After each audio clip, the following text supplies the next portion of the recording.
El orden social es todo muy complejo, hay muchas variables en juego, las personas, sus deseos, sus restricciones, sus posibilidades, sus oportunidades, distintas cuotas de poder, las maneras de resolver las cosas. O sea, el orden social es muy complejo y por eso que tiene lecturas jurídicas, políticas, económicas, morales, sociales. Esto es La Inquietud con Garrett Edwards. El lugar donde hay más preguntas que certezas.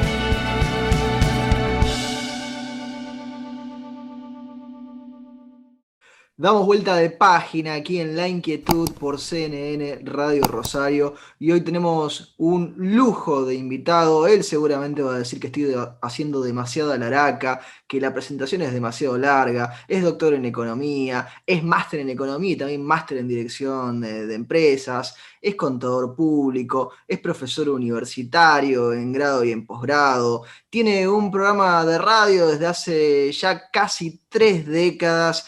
Aquí en CNN Radio Rosario, El Regreso. Tiene su propia consultora desde comienzos de la década del 90, Castro y Fernández. Y qué decirles, y ha sido, y lo sigue siendo en distintos momentos de mi vida, un mentor, un jefe, un amigo, a veces todas esas cosas juntas. Es el doctor Walter Castro. Walter, ¿cómo estás? Garrett Edwards te saluda. Bien, ¿cómo estás vos? Gracias por la oportunidad de charlar un rato. Gracias por sumarte, Walter. Tenía muchas ganas de compartir esta charla contigo, de compartirla con la gente que está del otro lado. Empezamos, si te parece, por algo más coyuntural, ya más de un año de pandemia. ¿Qué aprendiste en la pandemia? A ver, ¿qué aprendí en la pandemia? Bueno, una nueva manera de organizar mi tiempo, que muchas cosas se pueden hacerse relativamente bien, a veces un poquito mejor, a veces un poquito peor, sin moverme de mi casa. Y aprendí probablemente a manejarme mejor con la tecnología. Esas son las cosas que aprendí en términos prácticos, digamos así, ¿no? Que se puede ganar productividad y moviéndose uno menos. Y después en lo personal, la oportunidad de manejar mis tiempos a mi forma también, ¿no? Esto de que estás a veces en tu casa por muchos periodos de tiempo, te hace dormir a cualquier hora y despertarte a cualquier hora y desvelarte a cualquier hora y trabajar a cualquier hora y comer a cualquier hora. Y todo se desacomoda y seguís un poco más el mandato del cuerpo y entonces a veces estás más tiempo con vos mismo acomodado para poder pensar cosas que antes no tenías tiempo de pensar. En fin, creo que cambió el modo de vida. Y si querés también te digo que desaprendí un poco esa rutina de hablar con mis amigos cuando viajaba, por conferencias, a cursos, y eso se desaprende un poco, ¿no? Claro. Y uno lo extraña, pero sí, eso creo que ahí uno, como cualquier cosa en la vida que no se ejercita, se pierde un poco, y bueno, eso ahí creo que hay desaprendés de estar con tus amigos, y aprendés de estar más con tu familia, en fin, no sé, me pasa lo que a todo el mundo, ¿no? Vivís de otra manera. Y en lo aprendido y en lo desaprendido, Walter, ¿cuánto te parece? A ver, uno no puede hacer futurología, ha venido para quedarse, digo, porque uno imagina que algunas cosas van a retornar a como eran antes de la pandemia, pero otras tantas quizá hayan cambiado, no para siempre, pero sí por un tiempo considerable, ¿no? Sí, qué sé yo, me imagino que es muy distinto en todas las profesiones, en las diferentes edades. No sé, yo en mi caso personal me parece que la pandemia me dio la oportunidad de manejar mis tiempos a mí, no estar corriendo yo atrás de la cosa. Entonces, creo que ahora, cuando todo vuelva a lo normal, hay cosas que tengo muchos deseos de hacer y las voy a hacer, pero voy a manejar yo los tiempos en la medida que pueda. No hace falta correr, me di cuenta de todo el tiempo que perdía. Entonces eso no creo que vuelva atrás, porque ese probablemente sea el principal aprendizaje. Todo el tiempo que perdía, que se puede hacer igual y también valorás mucho más lo que necesariamente tenés que hacer de manera presencial. Entonces se me ocurre que, no sé, para cada uno las cosas van a volver en sus condiciones, dentro de sus circunstancias y con sus posibilidades, tomando ventaja de lo que aprendiste. Me parece que así va a ser, ¿no? Estábamos en marzo del 2020, vos lo decías fuera del aire y también lo decías al aire, tu posición no ha cambiado sobre cómo te representabas, iba a ser la respuesta del Estado argentino en particular con todo esto. ¿Cambió en algo eso que pensabas o terminó confirmándose ese desastre de la gestión por parte del Estado que falla en todo, venía fallando en todo y está fallando en la pandemia? Nada, la pandemia es un desafío mucho más exigente para un Estado que es fallido. Entonces, si es fallido en seguridad, si es fallido en justicia, si es fallido en inflación, si es fallido en, en tantas cosas que el Estado te vende como que es una solución y finalmente agrava el problema, bueno, cuando vino la pandemia te das cuenta que fue fallido en los testeos, en la vacunación y en el modo de instaurar esta cuarentena larguísima del año pasado en un momento que no era ni aconsejable ni que iba a resultar bien, porque fundió parte de la economía. Así que no me sorprende nada. Lo que me sorprende es que la gente románticamente sigue esperando del Estado lo que el Estado ya en Argentina palmariamente demostró que no puede dar. Eso sí me resulta muy increíble. El Estado no da educación, el Estado incluso reconoce ahora en la provincia de Santa Fe que la virtualidad también ha sido un fracaso porque los chicos ni siquiera tienen internet en sus casas como corresponde. Eh, Sigue habiendo una suerte de sueño, de idea de que el Estado va a poder resolver las cosas, aunque ya demuestra que no puede. Digo, ¿la gente sigue pensando que el Estado va a resolverlo? Es un mito y es romántico, pero en el 89, después de la hiper de Alfonsín, la gente se desencantó con el Estado, ¿no? Bueno, puede que ahora pase a lo mejor lo mismo, no lo sé, no lo sé. No lo sé. Lo que sí sé que en materia educativa, por supuesto que los docentes se metieron en sus casas y no cumplieron con su trabajo esencial, que es el rol subsidiario del gobierno de ayudar a los chicos más vulnerables a que aprendan, porque es la única forma de no dejarlos afuera de la cancha. Y el gobierno no resolvió eso. No digo que resuelva la educación de los chicos de clase media, eso los papás pueden dar una mano, pero digo, que no den clase en las villas con maestros de 35 años vacunados, me parece que eso es totalmente ridículo y perverso, ¿no? Entonces, haces mucho daño a muchos chicos que se quedan afuera del sistema, o sea, que abandonan de la escuela y que no se van a poder integrar a la igualdad de oportunidades que este gobierno proclama, no se van a poder integrar. Bueno, eso es todo mala praxis de la política. Ahora, sí me sorprendió también que los padres tardaran un año, en alguna medida, en manifestarse demandando más educación para los hijos. O sea, eso sí me llama la atención. Hay menos demanda por educación en Argentina. O sea, el nivel de la calidad educativa va cayendo, pero ahí hay responsabilidades concurrentes. Igual que hubo responsabilidades concurrentes cuando la Argentina fue ejemplo de educativo. O sea, Sarmiento puso los maestros, la educación, empujó las escuelas al interior de la Argentina, pero todos los gringos querían que los hijos estudien y le miraban el cuaderno, le controlaban las notas y lo presionaban y le decían, mira, o estudiás o laburás. Entonces, toda la Argentina quiso aprender y aprendió en un momento. Hoy los maestros no quieren dar clase y los padres no están tan preocupados como antes por el valor educación. Esta es mi lectura, ¿eh? Esta es mi lectura. Entonces, bueno, ese combo es fatal. Mucho peor para los chicos de familias desensambladas, con pocos recursos, que viven en la calle dando vueltas, que nada, que la vida los encandila con otras luces y los saca de la escuela. Esa es la gran hipoteca de la Argentina, 60-70% de chicos pobres que no van a la escuela. Me quedaba pensando en lo que estabas relatando, Walter. Por un lado, bueno, lo de la hiper y lo de Alfonsín, que a lo mejor sirve para también tratar de imaginar esa primera parte de la década del 90 que ahora parece resignificarse con el paso del tiempo. Pero por otro lado, con el drama educativo, ¿te parece que es causa, que es consecuencia o que es causa y consecuencia de la Argentina en la que estamos hoy por hoy? Es decir, esto obviamente que parece retroalimentar, ¿no?, los problemas que tiene la Argentina, pero son un producto de cuestiones institucionales, de cuestiones económicas, de cuestiones políticas, sociales que están detrás, o son el inicio de esos problemas. No sé, el orden social es todo muy complejo, hay muchas variables en juego, las personas, sus deseos, sus restricciones, sus posibilidades, sus oportunidades, distintas cuotas de poder, las maneras de resolver las cosas. O sea, el orden social es muy complejo y por eso que tiene lecturas, qué sé yo, jurídicas, políticas, económicas, morales, sociales, qué sé yo. Es un asunto difícil de desenmarañar, para decir qué es primero.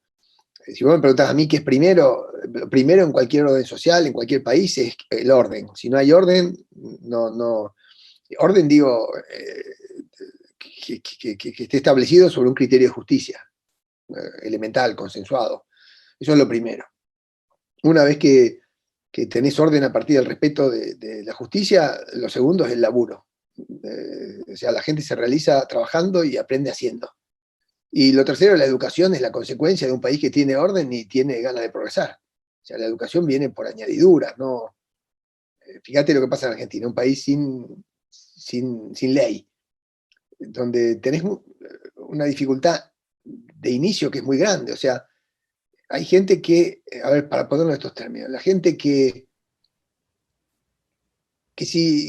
la ilegalidad, que la ilegalidad es moral. Esto es curioso, ¿no? Pero es decir, hay veces que las leyes te piden cosas que si las cumplís son inmorales. ¿Cómo qué? Y a mí me parece totalmente inmoral, por ejemplo, obligar a las personas que no vayan a la iglesia en pandemia. Claro. O sea, a mí me parece inmoral que un maestro de 35 años que está en su casa vacunado no le dé clase a un chico de una villa. Inmoral me parece eso. Y sin embargo es totalmente legal, ¿no? Sí, es lo que permite el derecho o es lo que manda a Bueno, hacer incluso en algunos correcto. casos. Entonces, algunas cosas legales son inmorales. Y algunas cosas, al revés, algunas cosas ilegales son morales.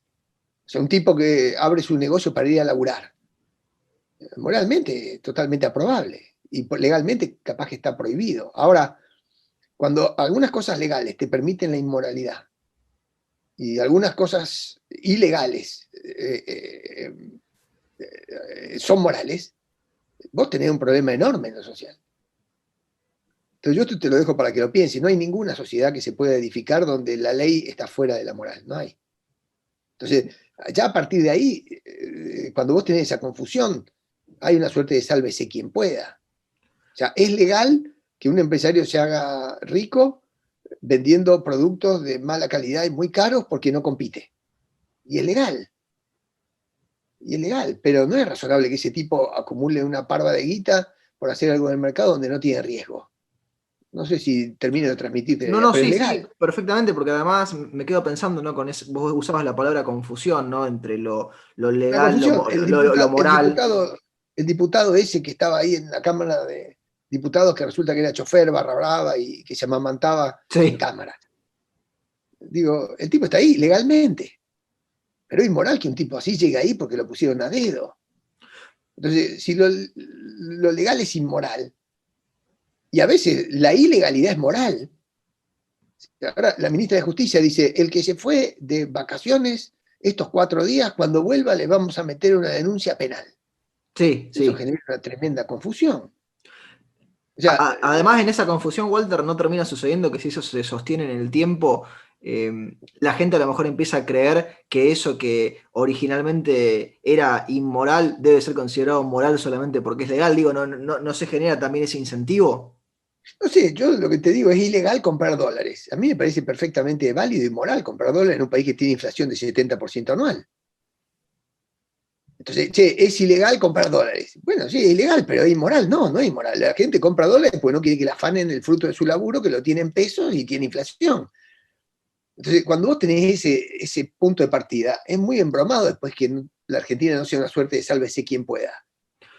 Pero en ese Entonces, como sálvese dice, quien pueda, ¿cómo lo das vuelta? Si ya es de no, base, no, tan bajo. no sé cómo se das cuenta, pero Venegas dice, Alberto Venegas, Lynch, dice, estamos todos en un gran círculo donde cada uno sin darse cuenta tiene sus manitos puestas en los bolsillos del otro.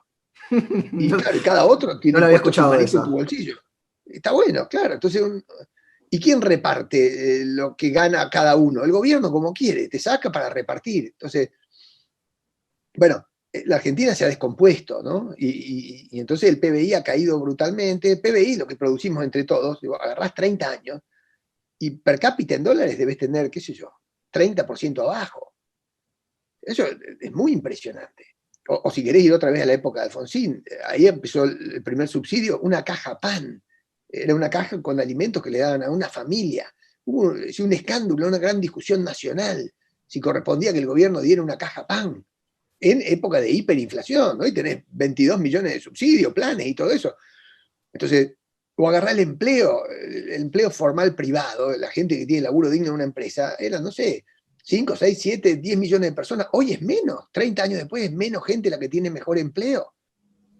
Entonces, la Argentina tiene una decadencia enorme, probablemente porque el primero de los requisitos, que es el orden que se fundamenta sobre un criterio de justicia consensuado por todos, que todos estemos dispuestos a aceptar y reglas en las que nos veamos cómodos funcionando, bueno, ese criterio está totalmente roto, no hay ejemplaridad de las élites, y las élites, los que mandan, los que suben ahí, suben un poco trepando por los tapiales, ¿viste? Pisando las cabezas de los demás. Acá en la Argentina hay mucha gente que sube yendo por la banquina. Entonces, bueno, eso es un problema del cual es difícil salir porque vos tenés una competencia por ocupar los mejores espacios. Y Ahí en sí hay eso competencia. claro, por No hay supuesto. donde debería, pero sí Bueno, en ocupar los la espacios misma cerca del poder. competencia, lo que pasa es la competencia que hay en la selva. O sea, a ver, compiten el ciervo y el león. Si el ciervo corre más rápido, el león se queda con hambre. Si el león es más rápido, el ciervo se lo come, ¿no? Se morfa el ciervo. Entonces, la competencia biológica, que tiene juego suma cero, donde uno gana y otro pierde, no es lo mismo que la competencia en el mercado, donde varias empresas se pelean por darle mejor producto al consumidor. O sea, son cosas distintas. Hay algunos El sistema animalitos igual animal que funciona trabajan en distinto. conjunto, Walter. Los castores, por ejemplo, hacen la represa juntos para cuidarse. Bueno, por supuesto que hay muchos, los animales y los seres humanos saben cooperar. Y a veces hay cooperaciones que son de tipo altruista, pero en el mercado la cooperación es a veces distinta, ¿no? No es que es un grupo de gente que se pone de acuerdo en organizarse de una manera cooperativa o en una ONG o en un club o en una mutual o en una parroquia. Eso está bueno, son modos de organizarse. Pero en el mercado, gente que no se ha puesto de acuerdo en cumplir cada uno el mismo fin, que no están agremiados en el mismo club, que si el panadero te vende el pan y él gana y vos tenés el pan en tu mesa, ¿viste? O sea, y si hay más panaderos, vos tenés la ventaja de que los panaderos se levantan más temprano para hacer mejor pan o mejores facturas. O sea, la competencia con reglas fair play es lo que hace mover el mundo.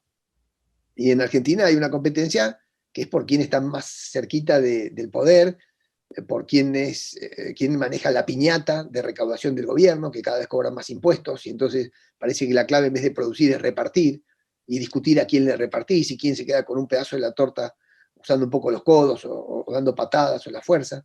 Y bueno, y eso degenera todo el orden, degenera la riqueza, y vas dejando gente afuera cada vez más con cada crisis, ¿no? Y ese es el triste resultado de los últimos 50 años de la Argentina, que tiene una inflación que es parecida a la de Haití o la de Sudán, o sea, países con los que no nos O gusta peor. compararnos. Claro, o sea, Fíjate que bueno, hace pocos días el jefe de gabinete Santiago Cafiero decía, acá hay un ranking donde Argentina ha estado primera en la pandemia, vaya a saber cómo lo miden, ¿no? Pero igualmente ya no va a gustar el resultado. Es el ranking de país que más subsidios ha dado durante la pandemia. bueno, igualmente, la discusión pública se ha pauperizado, al igual que todo el resto de las cosas del país, porque el problema de fondo que nosotros tenemos es que esta decadencia se ha comido a gran parte de la clase media, ¿no? La clase media, la Argentina fue distintiva el siglo pasado, el país con mayor franja de clase media de toda Latinoamérica, más que México, más que Brasil, más que Chile, más que cualquiera. Por eso es que si vos ves las encuestas y cuando le preguntan a la gente qué se siente o qué se considera, un gran número de gente se autodenomina de clase media, aunque le esté pasando chiva con la guita hoy. Porque le suben los precios, capaz que perdió el laburo, capaz que su pequeño comercio, lo que sea. Entonces Argentina tiene una franja de clase media muy fuerte, que eran inmigrantes, laburantes, que iban progresando, llegaban a su casita, los hijos estudiaban, y la clase media en alguna forma también es un reaseguro, porque quiere ser independiente, porque no depende de la dádiva del gobierno, porque tiene su criterio, porque sabe que educarse está bueno, porque quiere tener su ahorro, por eso la clase media es lo que mueve los países desarrollados del mundo hoy.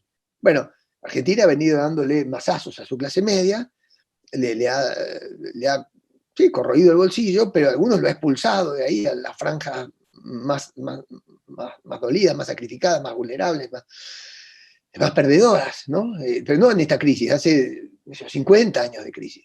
Y entonces lo que vas a ver hoy es que ya te vas perdiendo ese sistema defensivo que es la clase media en términos institucionales.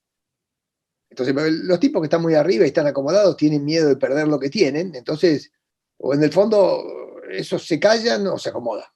No son muchos los que tienen patrimonio que se animen a dar batalla. En ningún lado ha sido así. Entonces, o esos, cuando los persiguen, se van perseguidos, lo cual es un problemón porque sacás ahorro e inversión del país, o se callan y tratan de acomodarse en el capitalismo de amigos que siempre ofrece la Argentina.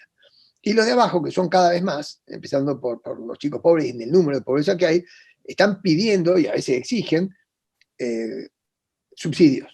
Claro. Pues, bueno, y entonces, si la clase media no se puede ganar el mango por su propio esfuerzo, no puede hacer su propio ahorro, no puede asegurarse que los hijos vayan a la escuela. Bueno, si ese sector independiente, que es el que va a votar con criterio, se afloja y solo te quedás como en el Zorro, con una clase muy alta, Diego de la Vega y Alejandro, y con mucha gente pobre, en países así, en general hay mucha chance de que prospere el autoritarismo. Entonces, eso es lo que estamos discutiendo hoy. O sea, hasta dónde la Argentina, vaciada de clase media y de un contexto para que la clase media progrese, para que los hijos de la clase media progresen, estudien y se esfuercen, hasta dónde un país ahí puede salir adelante del problema que tiene hoy, ¿no? Ese me parece que es el tema de fondo. Todo el resto de las discusiones, dejarlas para el círculo rojo y para... Los políticos discuten entre ellos. Y Sí, en el mira, miran fondo, la encuesta, leen Twitter, tratan de medir qué es lo que supuestamente les va a rendir más en votos y listo. hace rato yo sostengo que la grieta es entre los políticos. O sea, la parte más radicalizada del Frente de Todos, que es el kirchnerismo, y la parte más dura de Cambiemos, que es Macri. En un sistema que aparentemente se está queriendo consolidar como bipartidario, pero con una grieta bien marcada y con los extremos bien marcados. Pero, ok. Pero la verdad, que a mí me parece que hoy hay una grieta entre la clase política toda y la gente. O sea, clase media laburante o los que están afuera del sistema. Hay una grieta ahí. Es decir, a mí me parece que la gente sobre la clase media o siente cierta apatía, de la clase media sobre la política, digo, ¿no? Perdón. O el país, diría, sobre la clase política tiene cierta apatía o desdén. Creo que ese es el punto, ¿no? O sea, la población argentina, los habitantes tienen sobre la política o apatía, si me importa todo nada, o desdén o fastidio. Es muy difícil porque un país se edifica, ya te digo, sobre consensos elementales, sobre un criterio de justicia que establecen Sí. ciertas reglas donde todos puedan progresar de alguna manera.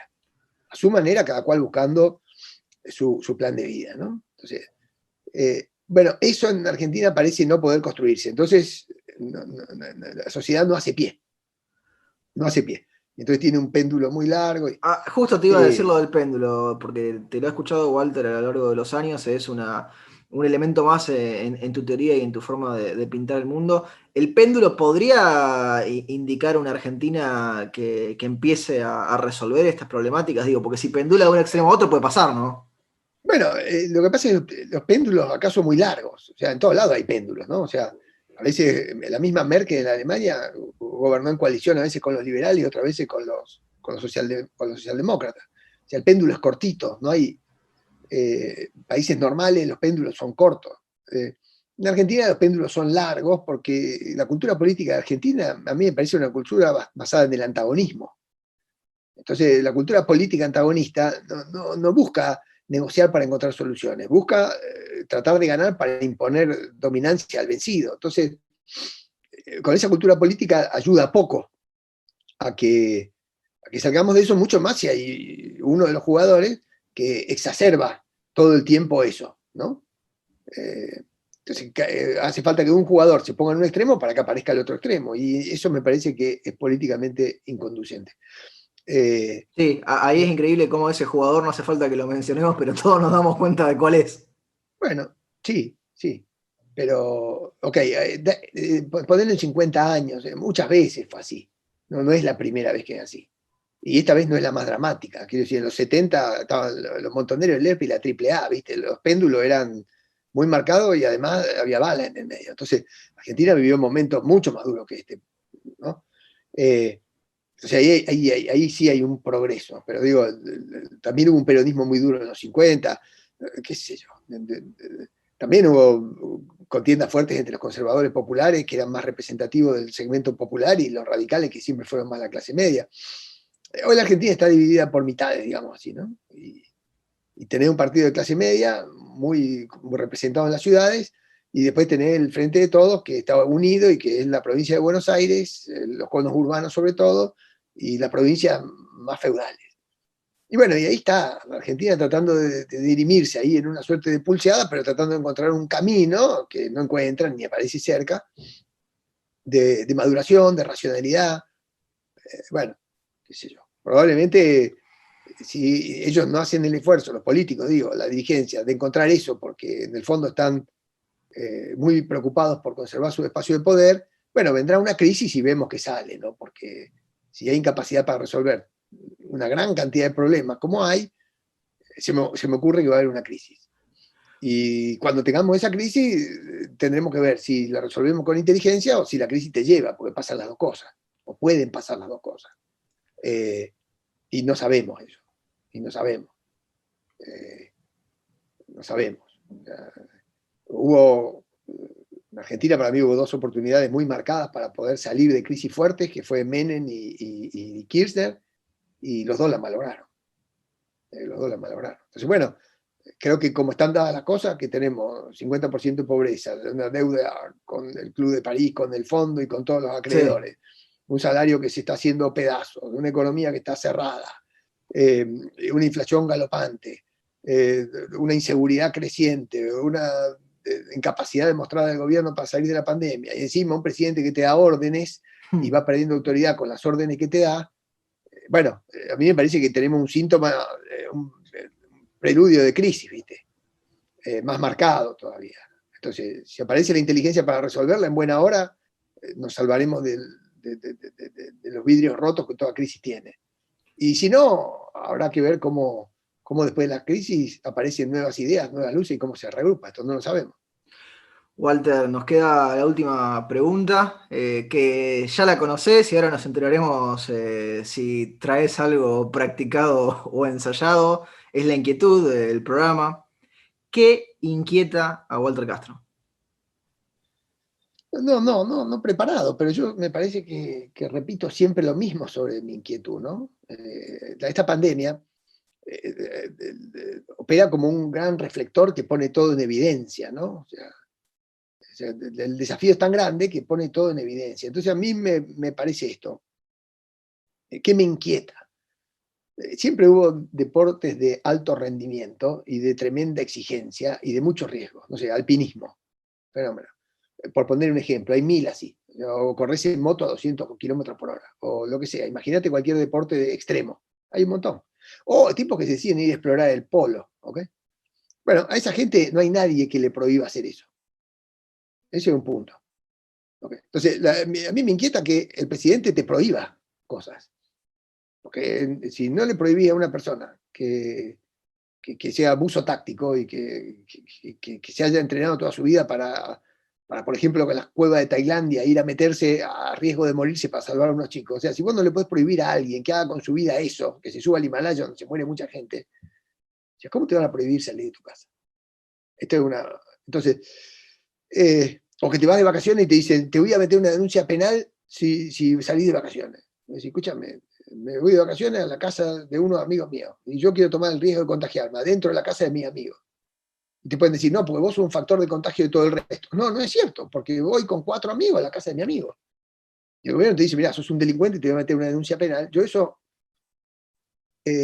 también entiendo que haya gente que diga, mirá, le tengo mucho miedo a esta pandemia. Eso claramente nos ha sorprendido. Mucha gente que se mete en la casa y que le da a la vida un valor que la pandemia anterior, hace 100 años, no tenía. Entonces, que todo el mundo se haya guardado en la casa, te está diciendo algo. La gente se asusta, esto es random, se ha muerto gente sin ningún antecedente para morirse, la gente se asusta, se mete en la casa y todo el mundo de golpe apagó la luz y se metió en la casa.